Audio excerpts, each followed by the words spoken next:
terjadi di atas kota ini. Kebesaran nama dan kuasa-Mu mendatangkan kesembuhan, mendatangkan perjumpaan lagi, mendatangkan kelepasan, dan hadirat-Mu, kebenaran-Mu itu membuat setiap kami yang mendengarkan firman-Mu Tuhan itu akan bertumbuh dewasa di dalam kasih karunia-Mu. Kami bawa ibadah ke dalam tangan Tuhan, kuasa Tuhan menaunginya di dalam nama Yesus. Amin. Haleluya, puji nama Tuhan. Shalom. Sekali lagi jemaat yang diberkati Tuhan. Shalom. Kita berikan sorak-sorak yang meriah bagi Tuhan kita. Raja di atas segala raja, Dia yang berkuasa. Amin. Mari jemaat Tuhan, silakan bangkit berdiri, beri salam di samping kiri kananmu. Kita mau memuji Tuhan, kita mau bersorak bagi Tuhan kita. Kita adalah umat-umat pemenang. Amin. Kita bersorak memuji nama Tuhan. Haleluya. Kita mau bangkit dan kita mau berkata-kata setiap hidup yang Tuhan berikan bagi kita. Haleluya.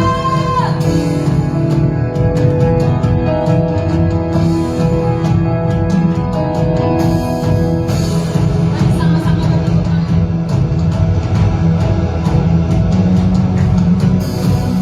Karena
jemaat Tuhan. Kita bersorak lagi. Bagi Tuhan, sebab Dia jalan kebenaran dan kehidupan.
Terima kasih Tuhan untuk kasih-Mu.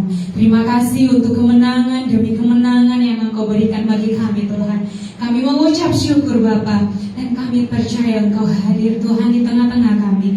Engkau hadir di setiap langkah kehidupan kami. Engkau hadir di setiap jalan kehidupan kami. Dan iman kami berkata Tuhan, kami tidak akan goyah karena Allah kami beserta kami. Terima kasih Bapa yang baik. Terima kasih Yesus. Ya Rabbi kami bersyukur untuk kasih-Mu Tuhan. Kami bersyukur untuk cinta-Mu Bapa. Ya Rabbi, ya Rabbi, ya Rabbi.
berserah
pujian ini dengan iman, dengan sebuah keyakinan yang kuat.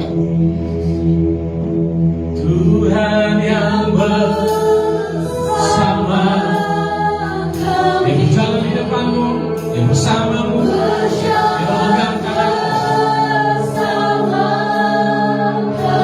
Coba katakan pada dirimu, ku tak takut, ku tak gentar, sebab Allahku bersama-sama dengan kami. Tuhan yang bersama kami, berjalan bersama kami.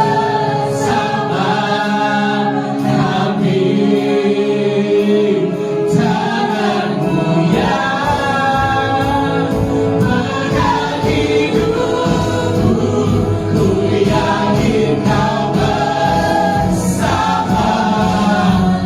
Iman kami Tuhan, Tuhan yang bersama kami, berjalan bersama kami. Ku tak takut, ku tak gentar, sebab Allahku bersama kami.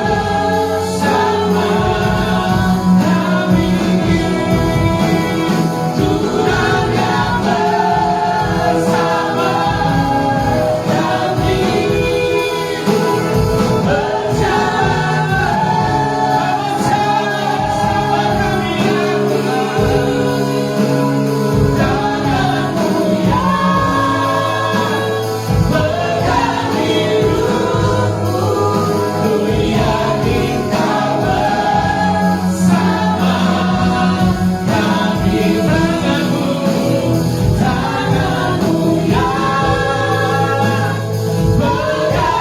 hidupku, ku yakin kau bersama kami.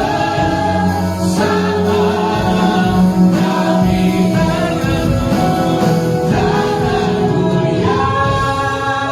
Tanganmu yang pegang hidupku, ku yakin kau bersama kami. Biarlah imanmu dikuatkan, diteguhkan. Kau memiliki keyakinan yang kokoh. Kau takkan gentar. Kau tidak akan pernah takut oleh kedahsyatan malam. Kau tidak akan pernah takut oleh apapun yang rebah di sisi kanan dan kirimu. Biarlah kau tetap percaya bahwa Allah memegang tanganmu, berdaulat atas hidupmu, menuntun hidupmu, dan menentangkan kebaikan atas hidupmu. Dengarkan firman ini akan mengubah hidupmu, mengubah caramu berpikir, dan membuat engkau bangkit menjadi orang-orang yang taat, orang-orang yang totalitas untuk Tuhan. Di dalam nama Yesus, biarlah impartasi Roh Kudus turun atas hidupmu sekarang ini juga. Haleluya, amin. Silakan duduk jemaat Tuhan. Haleluya.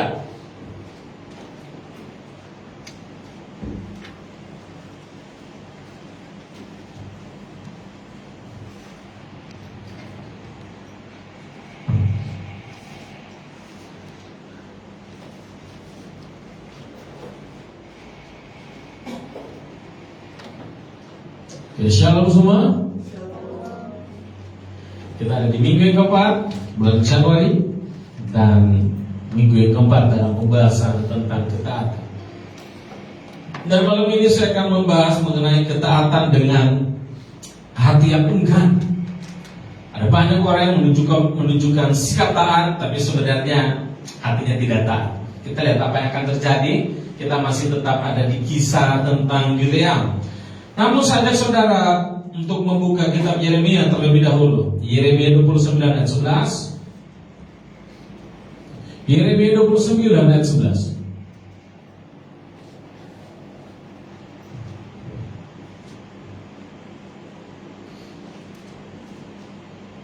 Ya, mari kita baca bersama-sama. Saudara di tempat ini, saudara yang ada di rumah, mari dengarkan kebenaran firman ini.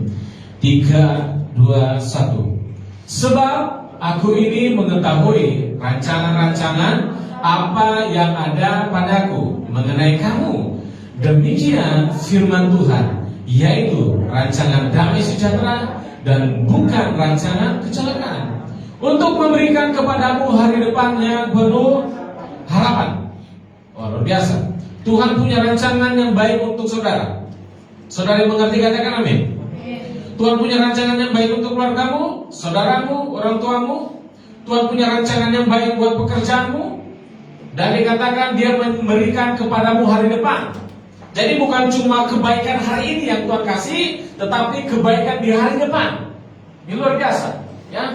Tuhan memberikan kepada saya dan saudara kebaikan di hari sekarang dan hari depan. Yang mengerti katakan amin. Rancangan yang penuh damai sejahtera Tuhan berikan. Namun saudara, rancangan Tuhan tidak bisa terjadi dalam hidup saudara dan saya selama kita masih mempunyai rancangannya kita sendiri. Itu dia, ya. Tuhan memberikan kita kebaikan hari ini dan untuk hari depan. Tuhan memberikan kepada saudara rancangan hari ini dan untuk rancangan hari depan. Tapi rancangan itu tidak bisa terjadi kalau saudara masih punya rancanganmu sendiri.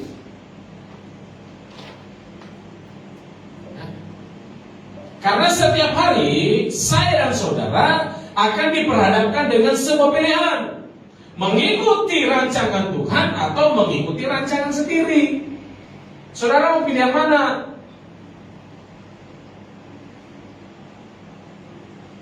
Selama kita masih memiliki rancangan yang berfokus kepada kepuasan diri sendiri, maka kita akan selalu menemukan alasan untuk tidak mau taat.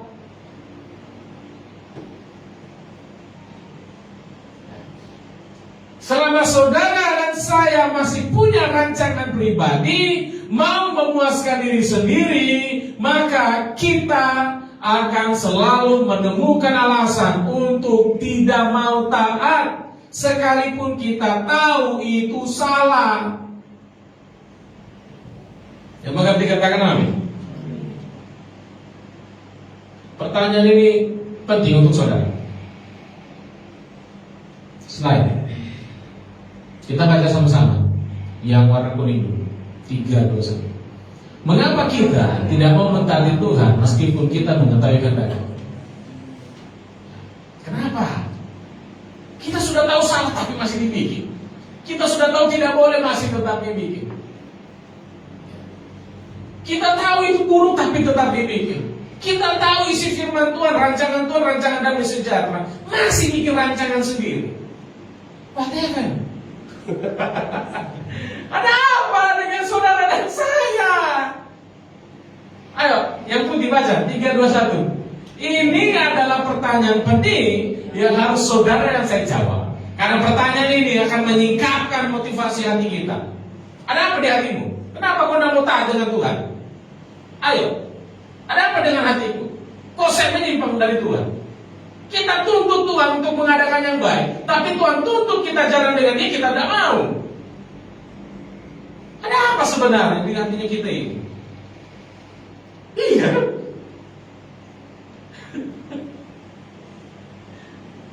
Ini pertanyaan ini penting ini. Ini akan menyingkapkan motivasi kita, saudara. Ya. Bilangan 22 ayat 7 dan 9. Jadi saudara kalau punya anak jaga nama Bileam. Itu nama kurang baik gitu. Ya. Bilangan 22 ayat 7 sampai 9. Kita baca bergantian ya. Saudara ayat 7, saya 8, sama-sama kita ayat 9. Ya, kalau sudah dapat, mari saudara baca bersama-sama 3, 2, 1.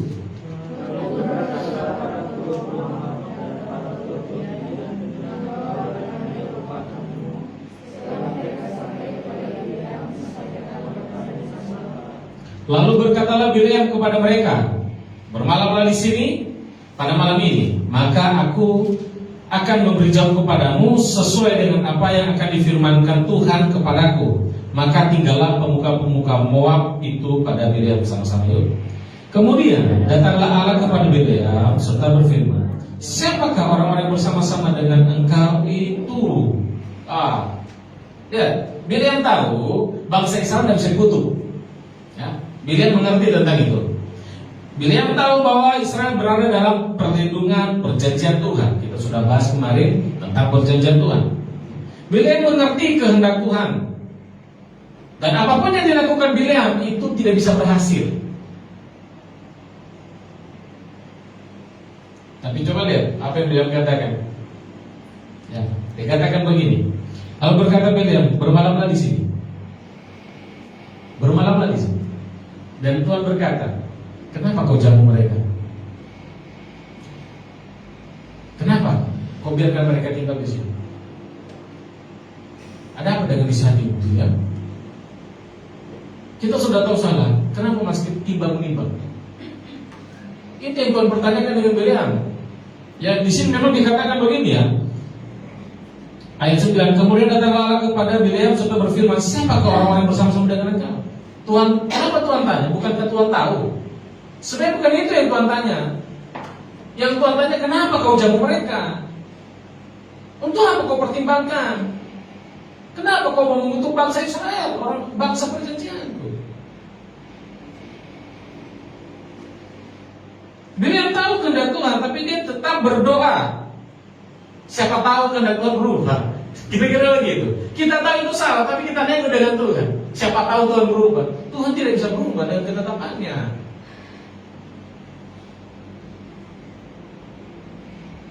Saya mau sampaikan untuk saudara dan saya, ada beberapa hal yang tidak perlu saudara doakan. Tidak perlu. Seperti apa itu? Ya, saudara tidak perlu cari nasihat dari gembalamu. Saudara tidak perlu cari pesan nubuatan dari orang-orang yang bergerak dalam pelayanan profetik. Ketika saudara ditawarkan kesempatan yang menguntungkan dirimu, tapi di situ saudara kompromi, tidak usah didoakan, tidak usah datang ke tempat ini. Pastor doakan saya mau pergi ke sini. Tapi saudara tidak bisa ibadah. Saudara kompromi dengan iman. Kebenaran Tuhan sudah tidak jalankan, tapi saudara minta didoakan. Ketetapan Tuhan tidak bisa berubah. Ya, saudara harus mengerti ini. Sekarang setiap hari kita akan diperhadapkan dengan itu. Kita mendapatkan sebuah pilihan. Terima tawaran yang menguntungkan, tapi kita kompromi dengan prinsip kebenaran, atau kita tetap berketetapan dan ketetapan Tuhan. Semakin saudara pertimbangkan ketetapan Tuhan, saya dan saudara akan kompromi. Dengar ya, kalau kita mempertimbangkan janji Tuhan, pertimbangkan ketetapan Tuhan, pertimbangkan firman Tuhan, ujung-ujungnya kompromi. Tak mungkin tidak. Coba kita lihat reaksi Bileam ayat 22. Ayat 22.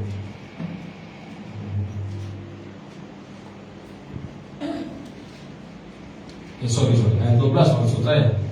Ayat 12 dan 13. Ayat 12 dan 13 dikatakan begini. Lalu berfirmanlah Allah. Jadi Tuhan memberikan jawaban. Jangan kau pergi bersama-sama dengan mereka, jangan kau mengutuk bangsa itu, sebab mereka telah diberkati. Aduh, ini orang yang mau diberkati dikutuk ya? Kita lihat respon Bileam. Bangunlah Bileam pada waktu pagi, lalu berkata kepada pemuka-pemuka Balak, pulanglah ke negerimu, sebab Tuhan tidak mengizinkan aku pergi bersama-sama dengan mereka. Tuhan tidak mengizinkan aku pergi. Itu reaksi Bileam. Ya, reaksi Bileam, dia taat, betul enggak? Taat enggak ini, perkataan ini? Ya, pulanglah ke negerimu. Jadi dia tolak, suruh pulang. Sebab Tuhan tidak mengizinkan aku pergi. Itu kata kuncinya. Sebab Tuhan tidak mengizinkan aku pergi. Menurut saudara itu ketaatan atau bukan? Kira-kira bagaimana? Taat? Taat? Oke, bagaimana? Orang nggak mengaku. Taat atau bimbang?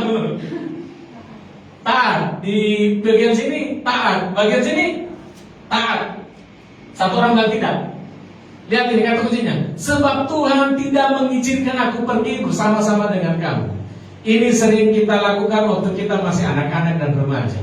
Ketika teman kita datang untuk ajak bermain, kita dengan sukacita, sangat senang. Oke, kita akan pergi. Tapi mama dan papa katakan tidak boleh keluar rumah.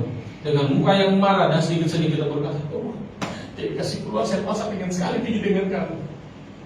Tapi mamaku tidak kasih. Ketaatan dengan hati yang enggan, ini yang dimaksudkan. Dia mau pergi, tapi Tuhan larang. Kalau Tuhan tidak larang, dia pergi. Karena memang hatinya ke sana.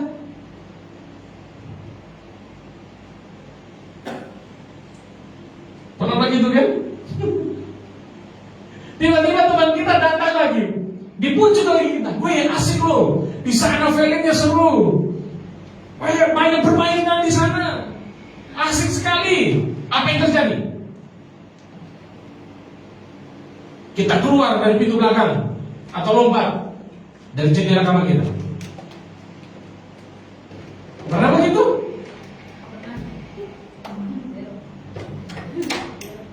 Kita kadang, apalagi kalau teman kita ngomong begini, tidak ada lo nggak asik bro, tidak rame, akhirnya kan tersanjung. Jadi waktu pemuka-pemuka Balak pulang dan memberikan respon jawaban dari si Bileam bahwa Bileam menolak, tidak mau, Balak pun tidak setuju. Ya, Balak menolak keputusan Bileam. Apa yang terjadi? Balak mengirimkan para pejabat-pejabat yang lebih terhormat dengan harta-harta yang lebih banyak, dengan harta-harta yang lebih mewah, kemudian datang pulang. Dan prosesnya terjadi tetap sama. Apa yang Bileam katakan? Tunggu, bermalam lagi di sini. Siapa tahu Tuhan berubah. Lihat itu, sudah tahu salah, dia nego lagi. Ya. Slide. Bilangan 22 ayat 18, kita baca sama-sama. Bilangan 22 ayat 18. Yuk. Bilangan 22 ayat 18. Sepertinya itu saya kata tidak lengkap ini sih. Baca di Alkitab kita masing-masing. Bilangan 22 ayat 18.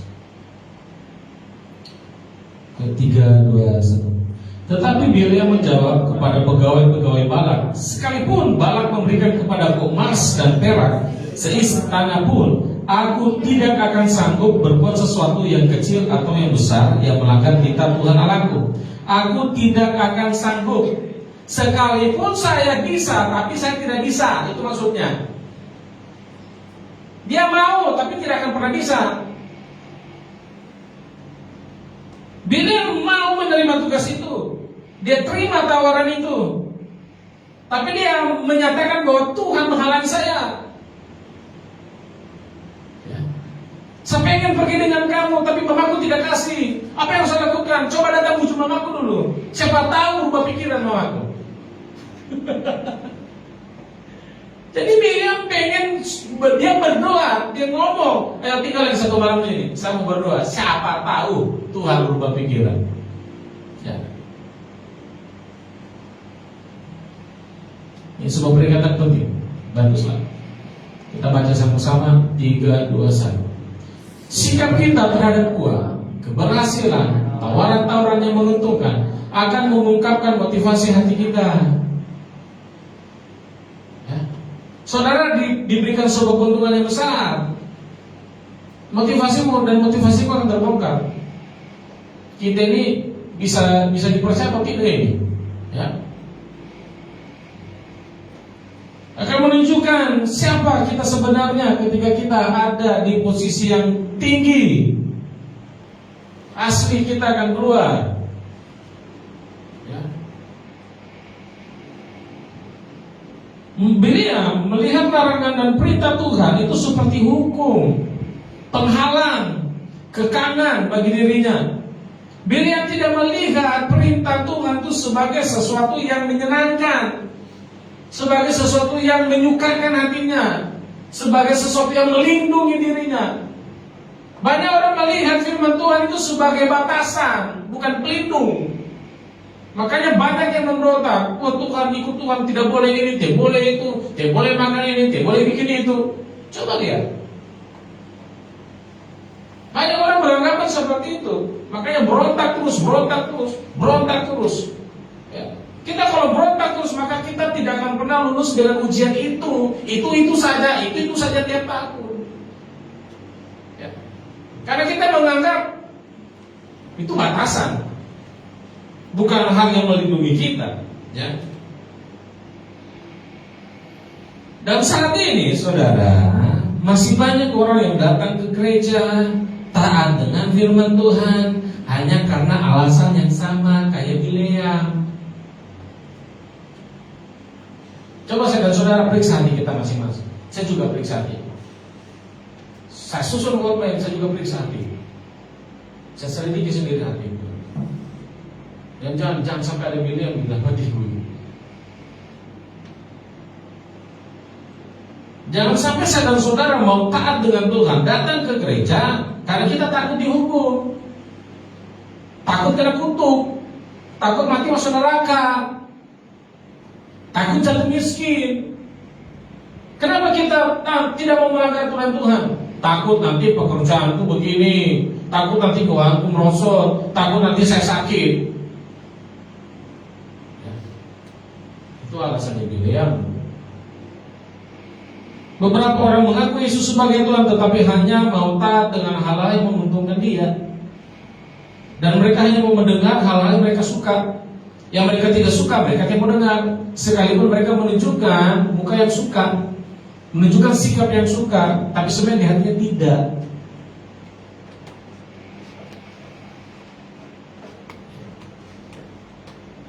Coba lihat ayat 20. Ayat 20, 21, 22. Bilangan 22, ayat 20, 21, dan 22. Yuk, 3, 2, 1. Datanglah Allah kepada Bileam pada waktu malam serta berfirman kepadanya, jikalau orang itu memang sudah datang untuk memanggil engkau, bangunlah, pergilah bersama-sama dengan mereka. Tetapi hanya apa yang akan firmankan kepadamu harus kau lakukan. Lalu bangunlah Bileam pada waktu pagi, dipelanainya lah keledainya yang betina, dan pergi bersama-sama dengan pemuka Moab. Tetapi bangkitlah murka Allah ketika ia pergi, dan berdirilah malaikat Tuhan di jalan sebagai lawannya. Bileam mengendarai keledai yang betina, dan 2 orang bujangnya ada bersama-sama dengan dia. Ada yang aneh. Apa yang terjadi dengan Tuhan? Apakah Tuhan sudah berubah pikiran? Apa yang terjadi di sini? Pertama, Tuhan melarang Bileam jangan pergi. Kemudian Tuhan katakan silakan pergi. Tapi begitu Bileam pergi, Tuhan murka. Apa yang terjadi? Apakah Tuhan berimbang? Ya. Tuhan tidak berimbang. Sejak awal Tuhan sudah tahu hatinya Bileam itu ada pada harta. Sekalipun sudah berulang-ulang kali dilarang, dia tetap ngotot mau pergi. Jadi apa yang terjadi? Tuhan izinkan dia pergi, tapi dengan catatan, ya. Tuhan ngomong untuk kedua kalinya, hanya apa yang saya katakan kau katakan. Tapi ini kesalahannya. Tuhan sudah 2 kali ngomong seperti itu. Kenapa Tuhan murka? Karena Bileam tetap mau mengutuk orang Israel. Makanya di situ Tuhan marah. Lalu dia bilang, jangan, kau tidak bisa kutuk bangsa yang diberkati Tuhan. Mereka ada di dalam perjanjianku. Tapi Bileam dibutakan oleh uang. Saudara, dengar prinsip ini ya. Ketika kita mengetahui kehendak Tuhan, kita tahu perintah Tuhan, tetapi kita ngotot dengan kemauan kita, Tuhan akan mundur. Tuhan akan izinkan kau pergi. Konsekuensi kamu sendiri loh. Itu dia. Ya.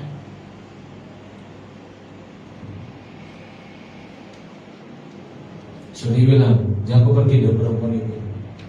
Ini perempuan. Tuhan sudah ngomong, jangan. Lewat mimpi, lewat gembala, lewat teman-teman. Itu perempuan tidak benar itu. Tapi tetap hatimu pergi. Apa yang terjadi? Jangankan Tuhan, gembala pun berani itu kamu. Kenapa? Kau ngotot. Terus apa yang terjadi? Ketika kau sakit, kena HIV. Contoh, bukan kau ini ya, kau yang sana itu siapa itu? Bukan kamu maksudnya. Tetap ngotot, sakit. Lalu kita katakan, tolong izinkan penderitaan ini. Pret.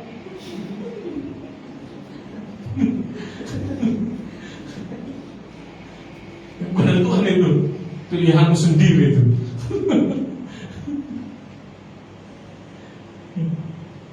Tuhan bilang jangan merokok, jangan minum, jangan pakai narkoba, tapi ngotot. Tiba-tiba sakit, dan dia bilang ini pikul salib. Dua kali lagi. Saudara dan saya akan mendapatkan apa yang kita inginkan. Ya, saudara mau apapun kejar, kau dapat itu. Sekalipun itu di luar kehendak Tuhan, kejar saja, kau akan dapat. Tapi dengar, saya dan saudara akan bertanggung jawab atas pilihan kita sendiri. Ya, kita akan bertanggung jawab dalam pilihan kita. Pilihan itu mati loh, endingnya itu. Saya tunjukkan satu kisah lagi ya yang menarik. Bilangan 11. Bilangan 11. Kita mundur. Bilangan 11 ayat 4. Bilangan 11 ayat 4 sampai 6. Bilangan 11 ayat 4 sampai 6. Kita baca yuk. Sama-sama 31. Orang-orang bajingan yang ada di antara mereka kemasukan nafsu rakus, dan orang Israel pun menangislah pula serta berkata, siapakah yang akan memberi kita makan daging? Kita teringat kepada ikan yang kita makan di Mesir dengan tidak bayar apa-apa, kepada mentimun dan semangka, bawang pre, bawang merah, bawang putih.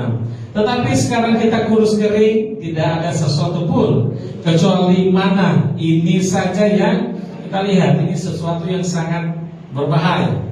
Kalau saudara dan saya tidak pakai kalau. Saudara dan saya sudah berjalan dalam perjanjian Tuhan. Saudara akan masuk dalam mode bahaya kalau saudara masih mengingat masa lalu dan membandingkan itu kayaknya lebih baik daripada sekarang. Mode bahaya itu. Ya. Saudara mulai membandingkan hari ini dengan yang lalu di luar Tuhan. Orang-orang yang kerasukan nafsu rakus, dia hasut orang-orang Israel yang lain. Lihat kita kurus kering, kerontang, capek, lemah, letih, lesu. Musa mau bunuh kita di padang gurun, susah kita makan. Tiap hari cuma lihat mana. Di Mesir sekalipun kita diperbudak, kita makan daging. Ada bawang pre, bawang bombay, bawang merah, bawang putih. Ini mana cuma rasa ketumbar.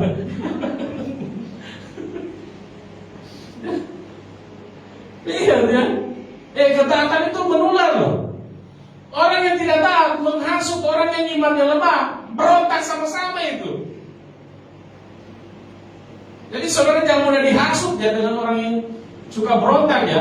Di sini Alkitab catat dengan tegas orang bajingan itu. Itu siapa itu? kayak kasar sekali lah. Saya baca ini orang-orang bajingan. Isu bajingan. Apakah orang itu pada waktunya? Pada waktu itu ya bajingan banget dia.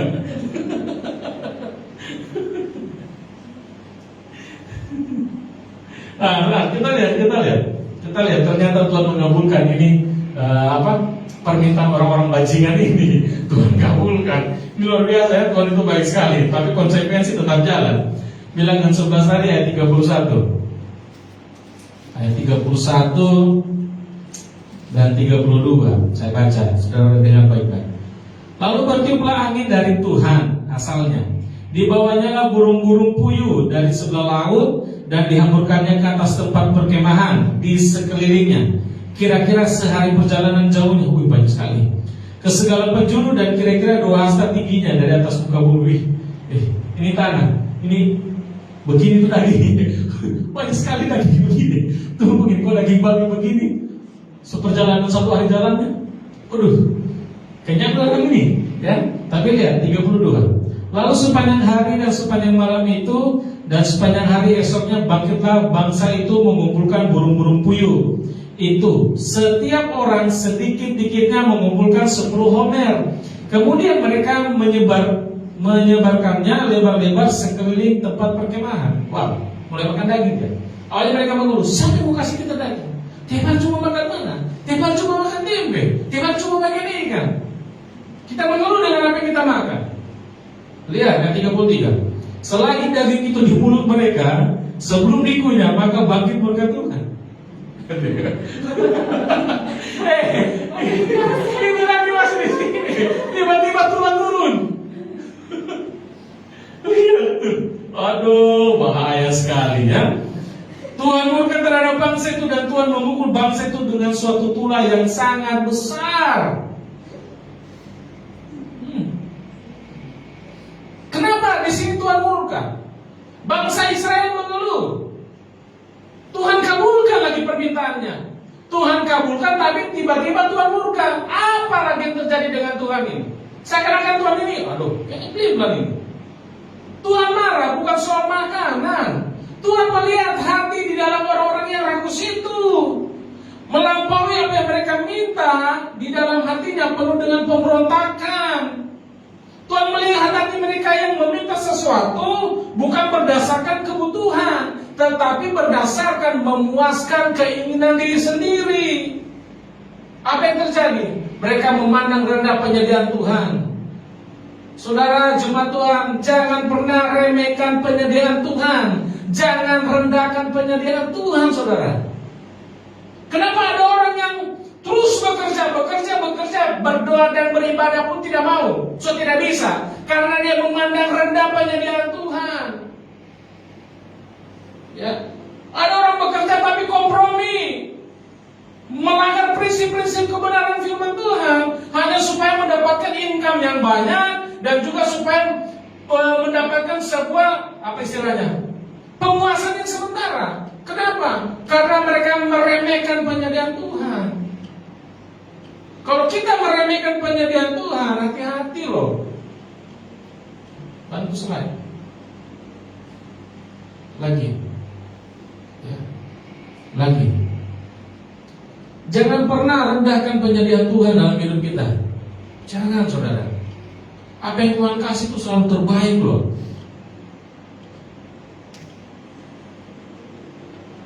Ini alasan kenapa Tuhan murka dengan orang Israel.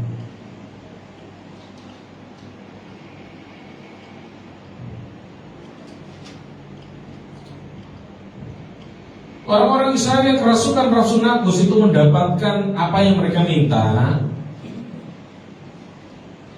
dan ada harga dari apa yang mereka minta, saudara. Tuhan murka, didatangkan tulah. Di ayat yang kita baca, tulahnya tidak dijelaskan apa, tetapi Mazmur Daud mendapatkan sebuah pewahyuan hikmat dari Tuhan.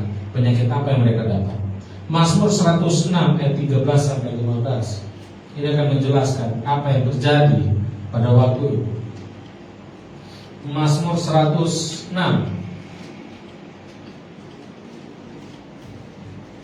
ayat 13 sampai 15. Dikatakan begini, saudara. Tetapi segera mereka melupakan perbuatan-perbuatannya dan tidak menantikan nasihatnya. Mereka dirangsang nafsu di padang gurun dan mencobai Allah di padang belantara. 15. Diberikannya kepada mereka apa yang mereka minta, dan didatangkannya penyakit paru-paru di antara mereka. Itu tulahnya, sakit paru-paru. Ya.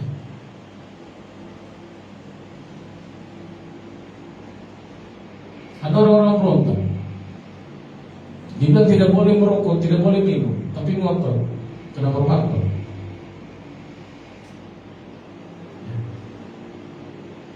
kita pakai narkoba, kita ada di dalam pergaulan bebas, kita ngotot tidak mau bertobat, kenapa?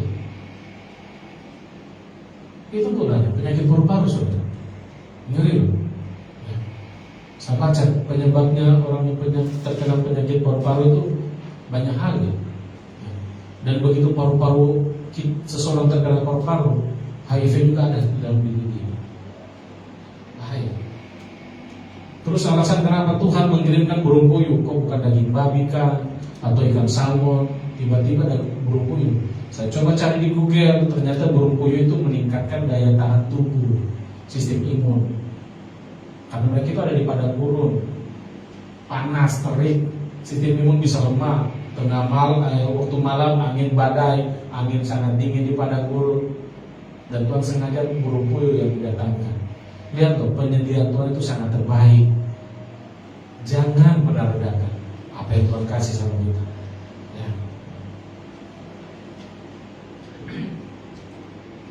Saat kita menabrak larangan Tuhan, tetapi kita berhasil mendapatkan apa yang kita mau, saya peringatin untuk saudara dan saya, jangan pernah bilang itu berkat dari Tuhan. Bukan berkat Tuhan itu hasil usahamu sendiri. Kenapa saya katakan begitu? Itu kau kerja tidak dengan prinsip Tuhan, kau melanggar batasan Tuhan, tapi kau diberkati. Itu bukan berkat Tuhan, itu hasil usahamu. Oh, berarti kalau kita di luar Tuhan kita bisa diberkati? Bisa. Yesus waktu dicoba iblis apa? Iblis katakan, kalau kau sujud menyembahku, saya kasih kau harta dunia, seluruh isi dunia ini. Jadi waktu saudara tidak menyembah Tuhan, saya dan saudara tidak ikuti prinsip Tuhan, kita nyembah hobi kita nyembah dunia, kita nyembah pekerjaan, kita nyembah uang, kita dapat berkat dari iblis, bukan dari Tuhan.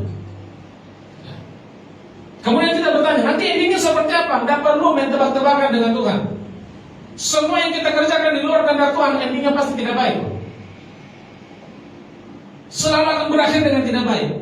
Seberapa banyak pun income yang kita dapat, seberapa senangnya kita melakukan hal itu, ujung-ujungnya juga pasti nanti bengkok sendiri, pasti akan hancur, pasti akan rusak.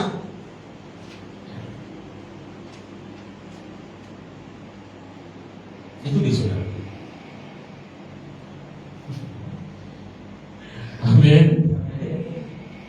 Dan Alkitab katakan lebih baik penghasilan sedikit, tetapi disertai dengan kejujuran. Tuhan memberkati pekerjaan kita. Satu contoh lagi, 1 Samuel 8 ayat 7. 1 Samuel 8 ayat 7.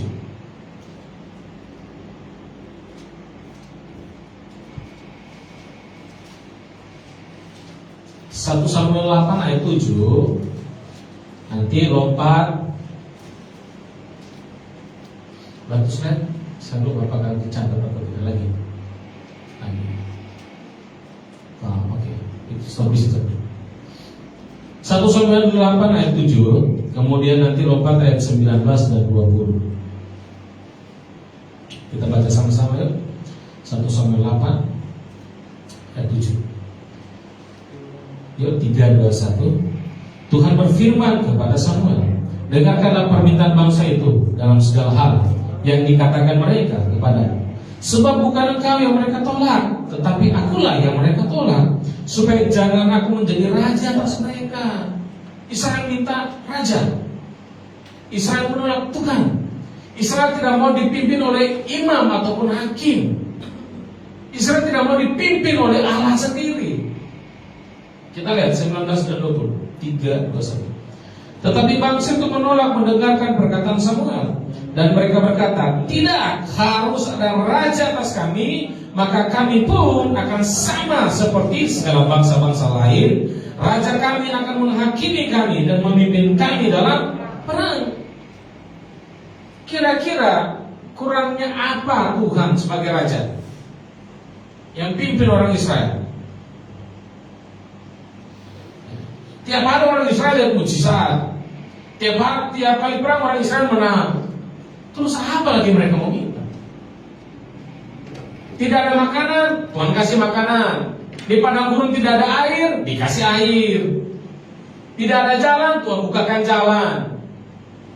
Ya. Nah, kira-kira yang menjadi raja atas hidup saya dan saudara siapa?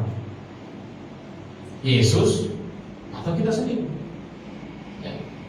Kalau kita suka membandingkan diri kita dengan orang lain, kita bandingkan keberhasilan kita dengan orang lain, kita bandingkan proses kita dengan orang lain, kita bandingkan kegagalan kita dengan orang lain, maka kita akan selalu menemukan diri kita kurang, dan kita selalu ingin sama dengan orang itu yang kita anggap lebih baik, lebih berhasil, lebih kuat, lebih bertalenta.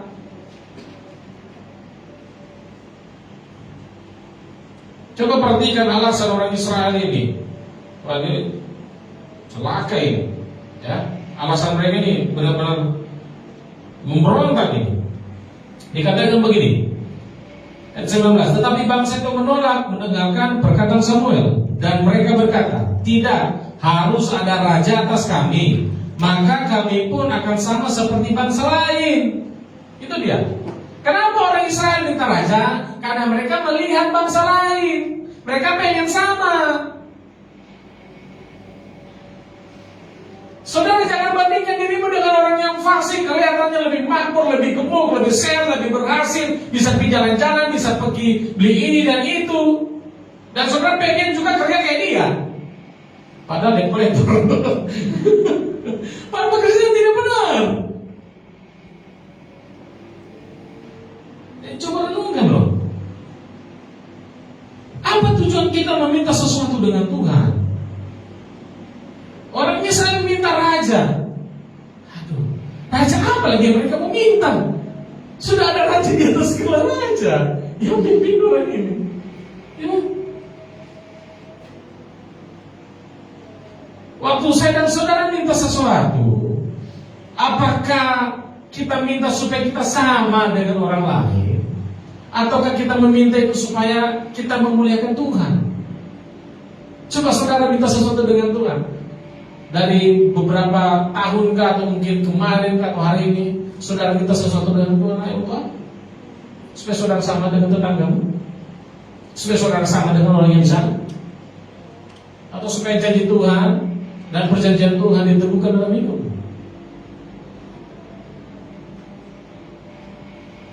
Tapi lihat, ini Israel sudah berontak, Tuhan tetap kabulkan permintaannya.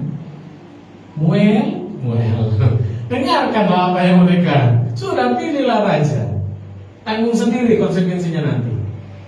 Biarkan mereka jalankan. Akan bangkit raja-raja seperti Ahab yang akan membuat mereka menderita. Hati-hati. Kalau kita memaksa untuk kita memimpin diri kita sendiri, kita akan menemukan Ahab yang memimpin hidup kita, dan Izebel. Itu kalau kita mencatat raja yang paling bengis dan ratu paling bengis di zaman itu. Nah, kita kembali ke Bilangan. Kita lihat Bilangan 22 ayat 34. Bilangan.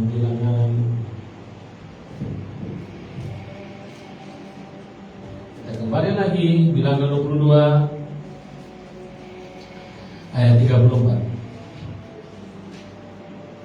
Kita akan baca bersama-sama yuk. Bilangan 22 ayat 34. Bilangan 22 ayat 34. Yuk, 3, 2, 1. Lalu berkatalah Belial kepada malaikat Tuhan, aku telah berdosa karena aku tidak mengetahui bahwa kau ini berdiri di jalan menentang aku. Maka sekarang jika hal itu jahat di matamu, aku mau pulang. Ini kayak dia meminta belas kasihan ini. Aku telah berdosa. Bila mengatakan saya telah berdosa. Ya, sekali lagi saya katakan, ini ketaatan bukan ini. Bukan. Ini kayak kucing yang ketangkap basah ini. Ya, Belial sudah ketangkap basah dengan malaikat. Dia mengatakan saya berdosa bukan karena dia menyesali perbuatannya, tulus dan dia mau bertobat. Belial mengaku berdosa karena dia sudah ketangkap basah. Dia tahu pasti dihukum, dia tahu pasti mati. Makanya ngomong saya sudah berdosa. Saya tidak tahu ternyata kau menentang jalanku. Bukankah dari pertama Tuhan sudah bilang jangan Vicky? Itu. Terus dia katakan saya tidak tahu kalau kau di depan.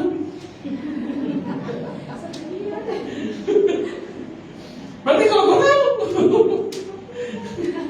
cari jalan lain kan? Seringkali orang kan begitu toh, ya?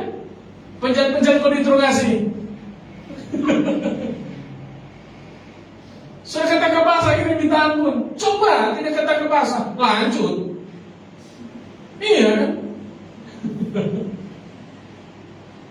Penyesalan Bileam itu berfokus kepada kepentingan dirinya sendiri, karena dia takut dihukum Tuhan. Maka dikatakan dia mau bertobat, padahal sebenarnya dia mau bertobat itu. Ya. Dan tindakan seperti ini ya sepertinya taat, tapi sebenarnya hatinya enggan untuk taat. Ya. Ini yang membuat Bileam itu semakin jatuh dalam tipu muslihat. Dia tertipu oleh jahat iblis. Nah, lihat lagi. Yang kedua ini, apa yang Bileam berkatakan? Masih di ayat yang sama. Tadi ayat 34. Lalu berkata Bileam kepada malaikat itu, aku telah berdosa karena aku tidak mengetahui engkau ini berdiri di jalan menentang aku. Lihat ini alasan kedua. Maka sekarang jika hal itu jahat di matamu, gitu dia. Jika hal itu jahat di matamu, aduh, Bileam, dia masih merasa tidak bersalah. Dia mencoba sembunyikan, dia mau menutupi kesalahan ini. Dan hal ini mungkin saudara dan saya pernah lakukan. Saat kita mencoba untuk rekonsiliasi dengan saudara kita, sudah jelas-jelas kita salah. Salah loh, kita bikin salah, kita lukai hati orang. Dan begitu mau didamaikan, apa yang kita katakan? Saya minta maaf, kalau saya salah. So salah masih pakai kalau. Dia coba tutupi kesalahannya. Dia tidak mau akui kesalahannya. Dia tidak merasa bersalah. Kenapa rekonsiliasi tidak bisa terjadi antara satu dan dua dan beberapa orang? Karena tiap kali minta maaf. Sorry, saya minta maaf kalau saya salah. Oh no, kasihan. Itu Bileam itu. Jika hal ini jahat di matamu, saya mau pulang. Kan sudah dilarang. Masa kau tanya lagi kalau jahat? Ya memang jahat. Sudah salah tidak merasa salah. Kenapa bisa seperti itu?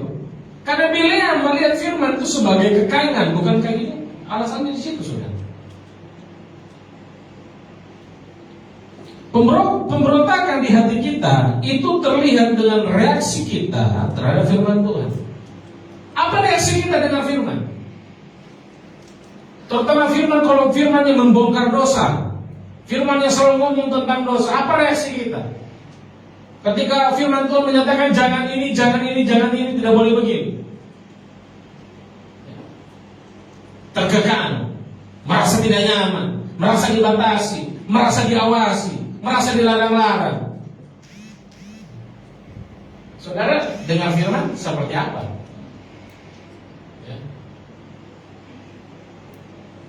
Saya pernah juga jadi jemaat sebelum saya jadi gembala. Pendeta itu tidak pernah tahu kalau saya berbuat salah. Tapi saya duduk di belakang. Saya duduk di belakang. Nah itu pendeta ngomong tentang dosa dan dosa itu saya bikin. Saya tidak marah.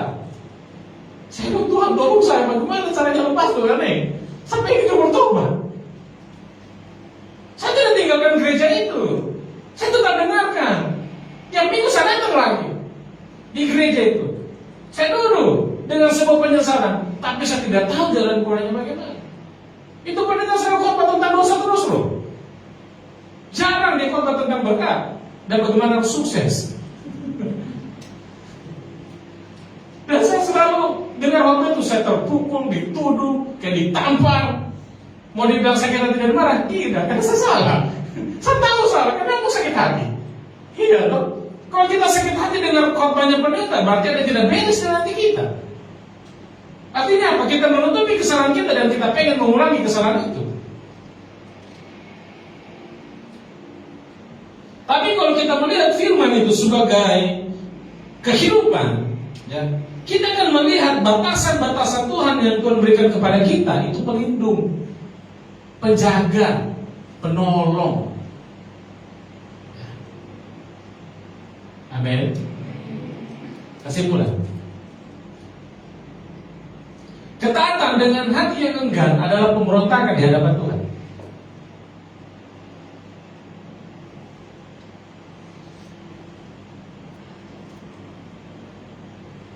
Lagi. Ketaatan dengan hati yang enggan, cara seseorang melindungi kesalahannya bukan mengakui ataupun memperbaiki. Ketaatan dengan hati yang enggan melihat firman sebagai kekangan, bukan hal yang melukakan hatinya. Saudara jangan khawatir, minggu depan kita akan masih tetap dengan tema ketaatan, saudara. Ya, tetap bicara tentang kuasa dari ketaatan. Ya, itu tidak terlalu menampar minggu depan. Tapi asik, ya, asik. Saya percaya begini. Waktu kita belajar untuk taat, kita mulai tahun ini dengan ketaatan. Ya.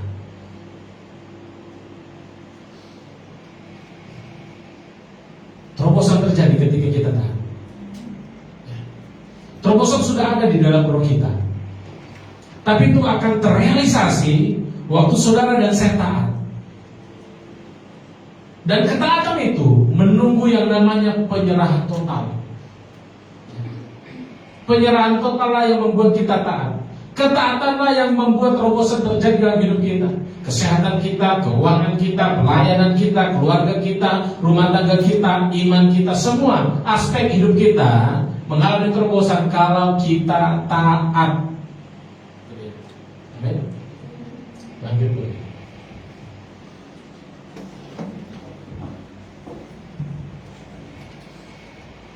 Angkat pujiannya tadi, ku berserah penuh, refnya saja. Mari worship di dalam kasih. Ku berserah penuh.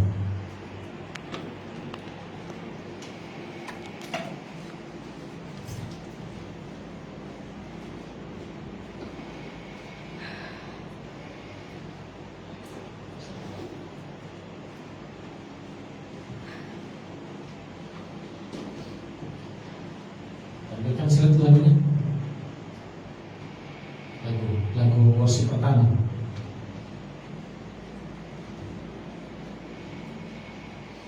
Iya. Lagi mundur lagi. Lagi. Maksudnya itu.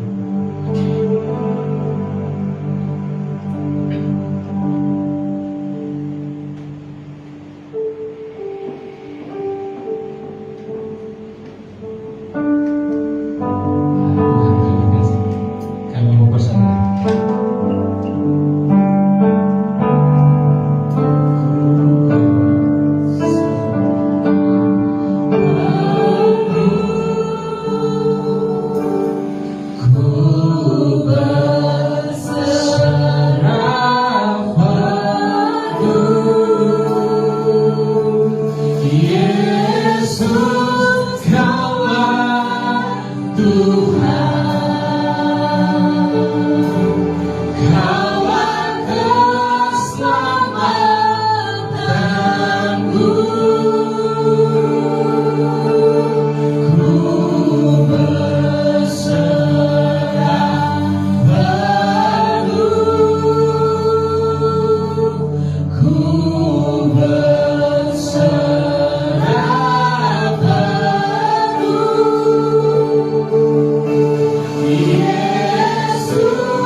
Izinkan Tuhan bergawat atas semua kekhawatiran. Berserahlah, berserahlah, berserahlah. Terobosan akan terjadi ketika saudara berserah. Keajaiban terjadi ketika saudara berserah. Kesembuhan terjadi ketika saudara berserah. Keselamatan dan kemenangan terjadi ketika saudara berserah. Tangan Tuhan terulur menyertamu ketika kau berserah. Kemuliaan Tuhan terjadi ketika saudara berserah. Sekarang berserahlah dengan penuh kepada Tuhan. Berserahlah penuh kepada Tuhan. Dia mau menolongmu, Dia mengasihimu, Dia memuliakanmu. Ini waktunya. Kau mengalami keajaiban Tuhan. Kau mengalami kuasa. Ini waktunya. Kemenangan di tanganmu. Kemenangan di tanganmu. Tuhan memudahkanmu. Tuhan menyertai hidupmu. Tuhan menyertai langkahmu. Dalam nama Yesus. Dan biarlah rencana Tuhan. Kau berjalan dalam rencana Tuhan. Kau berjalan dalam setiap ketetapan dan aturan dan perintah ketetapannya, saudara. Itu bukan kekangan untuk membatasimu. Itu semua timbul perlindungan dari Tuhan. Dia menjagamu, Dia melindungimu, Dia menolongmu. Jadikan firman itu kesukaanmu, dan Dia akan menyegarkan dan menyejukkan. Semua beban berat, keletihan, semua harus pergi. Kebimbangan, ketakutan harus pergi. Keraguan harus pergi. Dan damai Tuhan saya deklarasikan. Kau berjalan dalam damai-Nya saat ini. Berjalan dalam sukacita. Berjalan dalam pengharapan Tuhan. Pengharapan Tuhan turun atas hidup. Meneguhkan dan menguatkan iman dan kakimu. Terjadi saat ini di dalam nama Yesus. Haleluya, haleluya, amin, amin, amin. Tuhan memberkati.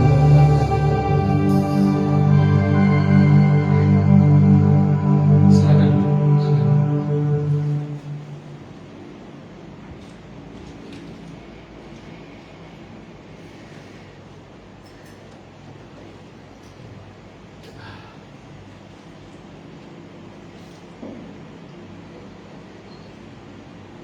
Terima kasih banget.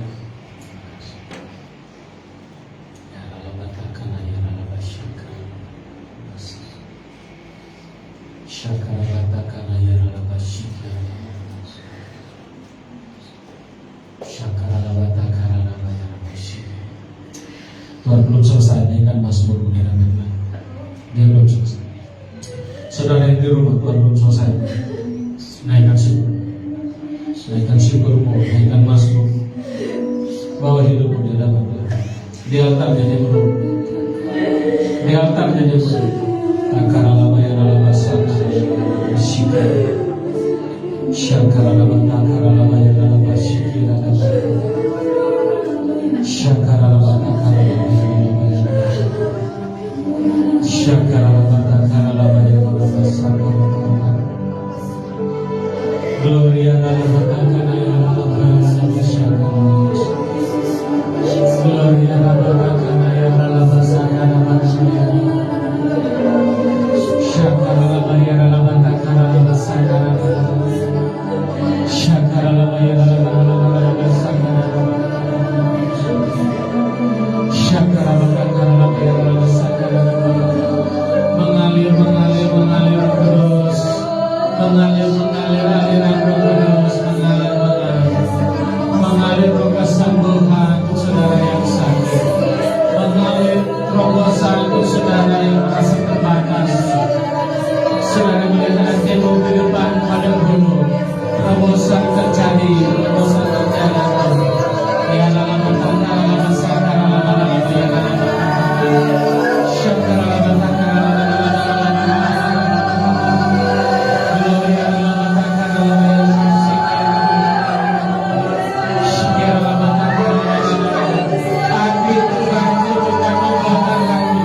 dingin disingkirkan, api yang membakar dan memberikan panas yang kuat membakar jiwa.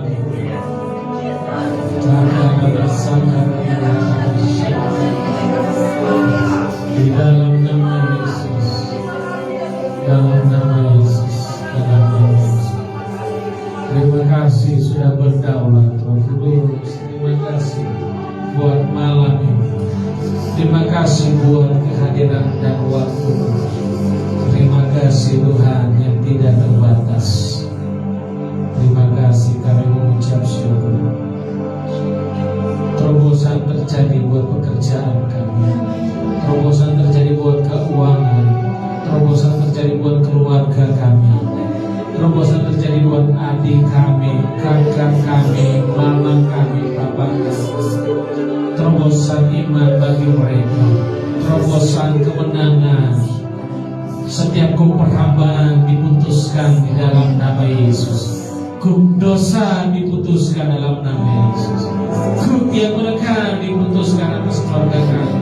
Untuk diselesaikan, putus dalam nama Yesus. Kami berjalan dalam kelimpahan kasih karunia. Kami berjalan dalam anugerah. Terima kasih sudah memberkati kami dengan kesehatan, memberkati kami dengan jiwa yang sehat, roh yang sehat. Kami sudah ada di puncak puasa kami hari ke-21 ini.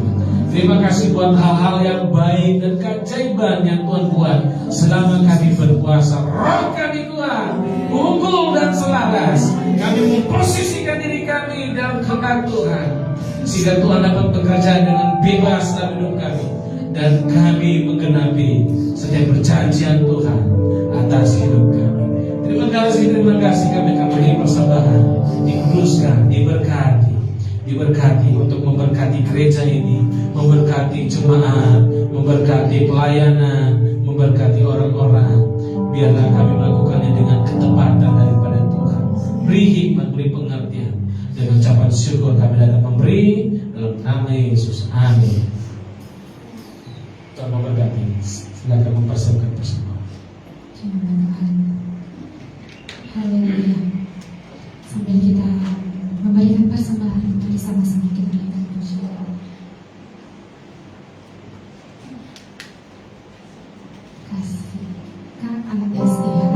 Kasih Tuhan itu tidak pernah berkesudahan dalam kehidupan dia, selalu baru dan selalu baru. Haleluya.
ini dengan baik ya.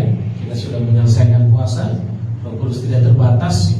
Sekalipun puasa kita sudah selesai, tapi Tuhan tidak selesai berperkara dengan kita. Amin. Nah, ini bukan puncak sementara, tetapi ini akan menjadi sebuah pola dan gaya hidup ilahi yang Tuhan tanam di dalam roh, jiwa, dan tubuh kita. Oke, pengumumannya jadwal komsel sudah bisa diselesaikan ya. Sudah bisa diselesaikan ternyata tanggal 1 itu hari Minggu ya, betul ya? Oke, nanti bukan minggu ini, minggu berikutnya baru ada komsel.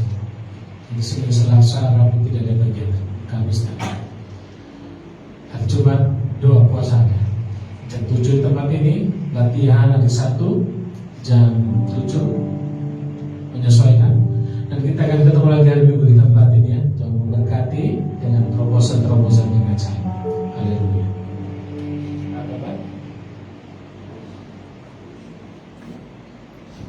Terima kasih. Tanggal 1 itu doa pelayanan. Maaf saya lupa. Dan kita akan mulai bahasa. Ya, Tuhan memberkati. Ada lagi?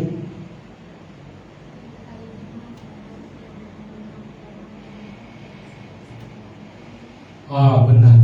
Hari Jumat itu pembakaran. Bapak dan ya, persiapan di hari Minggunya kita untuk doa nanti. Iya hari Minggu doa di ibadah Minggu. Oke, terima kasih Tuhan memberkati. Kita akan mengakhiri ibadah kita sedang jemaat bangkit berdiri.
Tuhan memberkati pikiranku dengan pikiran yang kudus,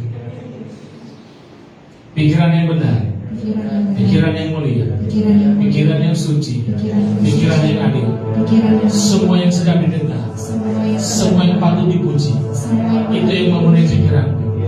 Saya perintahkan semua kekhawatiran, semua kecemasan, semua ketakutan, semua kebimbangan, semua kecurigaan pergi dari pikiran.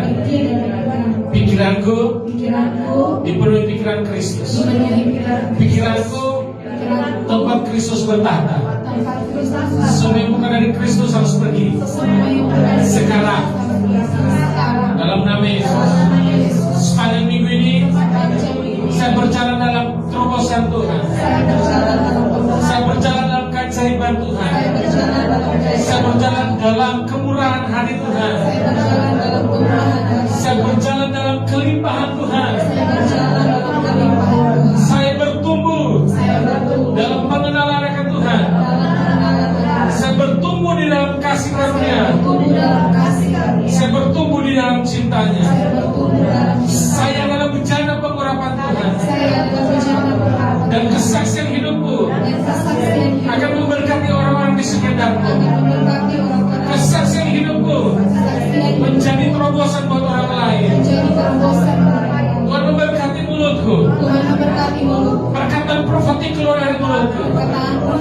Perkataan firman keluar dari mulutku. Untuk membangun dan meruntuhkan apa yang salah. Untuk menasihati dan menghibur orang yang lemah. Terjadi atas hidupku. Di dalam nama Yesus. Arahkan hati dan tangan saudara di hadapan Tuhan. Tuhan memberkati engkau dan melindungi engkau. Tuhan menyinari engkau dengan wajahnya dan memberikan engkau kasih karunia.